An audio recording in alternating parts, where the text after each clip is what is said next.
Assalamualaikum warahmatullahi wabarakatuh. Kami dari kelompok 10 yang beranggota Joni dan M. Rayanun Jinan. Jadi kelompok kami di sini akan mempresentasikan hasil analisis kami pada PT Kimia Farma Tbk di masa pandemi COVID-19 pada tahun 2019 sampai 2020. PT Kimia Farma Tbk merupakan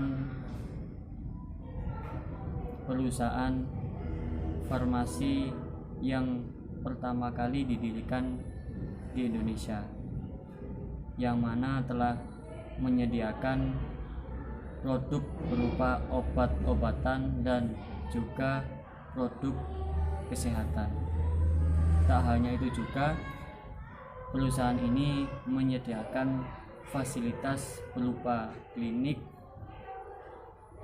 apotek, dan lab klinik,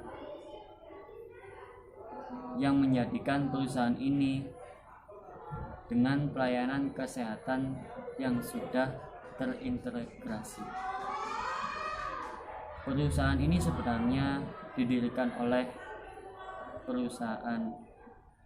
negara Belanda, Hindia pada 1817 yang bernama N.V. Chemichellen Handel Renkem & Co. Selanjutnya pada tahun 1958, berdasarkan kebijakan nasionalisasi atas eks perusahaan Belanda, akhirnya pemerintah Indonesia mengubah perusahaan ini menjadi perusahaan negara farmasi, PNF Bhinneka Kimia Farma. Kemudian dirubah lagi menjadi pada tahun 1971 menjadi Perseon Terbatas PT, berdasarkan bentuk hukum PNF menjadi PT Kimia Farma Persero. Selanjutnya pada tahun 2001 juga kembali berubah menjadi PT Kimia Farma Persero Tbk.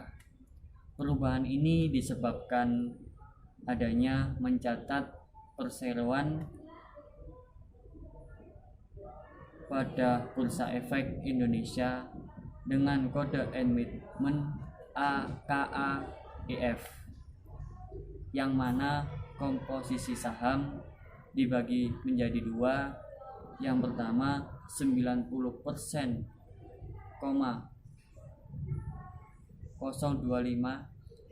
milik pemerintah, dan yang kedua 9,97% milik publik. Terakhir pada tahun 2020, perusahaan ini juga berubah menjadi PT Kimia Farma Tbk. Itu tadi mengenai perusahaan Kimia Farma Tbk. Oke, assalamualaikum warahmatullahi wabarakatuh. Di sini saya Muhammad Rayanul Jinan ingin melanjutkan presentasi dari Joni mengenai PT Kimia Farma. Kimia Farma telah meluncurkan aplikasi, dan aplikasi ini telah diunduh 2296 kali di App Store dan 24.900 kali di Google Play Store. Aplikasi ini diharapkan bisa menjadi solusi penyediaan layanan kesehatan yang dapat digunakan masyarakat untuk memperoleh bantuan serta kebutuhan kesehatannya di masa pandemi.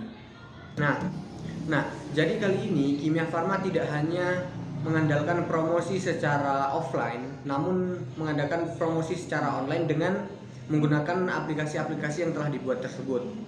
Nah, aplikasi ini diharapkan bisa membantu meringankan beban seseorang ketika ingin bertanya mengenai obat Selain itu, Kimia Farma juga sedang berupaya mengoptimalisasi layanan home service bagi pasien yang sedang mengalami keterbatasan untuk mengunjungi gerai-gerai Kimia Farma. Beberapa apotek Kimia Farma di Bandung kini menyediakan layanan secara drive-thru atau seperti yang kayak McD gitu. Yang kita bisa, misalkan mobil nih, drive-thru tuh kayak mobil, terus kalian ke Kimia Farma, nah itu langsung gak usah turun dari mobil, nah kalian langsung beli, nanti sama mbaknya dikasih, nah udah. Jadi gak perlu susah-susah kayak kita harus turun dari mobil dulu, apalagi sekarang kan masa pandemi gitu, kita harus menjaga jarak antara satu sama lain. Transaksi perdagangan secara darking atau online kini semakin menjamur di Indonesia. Kebanyakan masyarakat memanfaatkan toko jual beli online atau marketplace karena memberikan kemudahan dan kepraktisan sebagai wujud inovasi industri di era perkembangan teknologi. PT Kimia Farma atau Kimia Farma meluncurkan aplikasi Medif. Nah, platform digital Medif diciptakan untuk memudahkan masyarakat melakukan jual beli produk kesehatan atau healthcare dan kosmetik berkualitas. Platform e-commerce ini mengajak masyarakat untuk menjadi influencer dengan menjadi pengusaha yang menjual produk di bidang kesehatan. Jadi Kimia Farma ini mengajak orang-orang untuk menjual produk-produk kesehatan yang mereka jual juga. Nah, jadi kalian bisa banget nih kalau kalian lagi perlu sampingan pekerjaan atau uang jajan, nah kalian bisa banget download aplikasi Medif ini dan menjual barang-barang kesehatan ke sekitar kalian.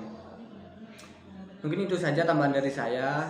Bila ada kurang lebihnya mohon maaf. Assalamualaikum warahmatullahi wabarakatuh.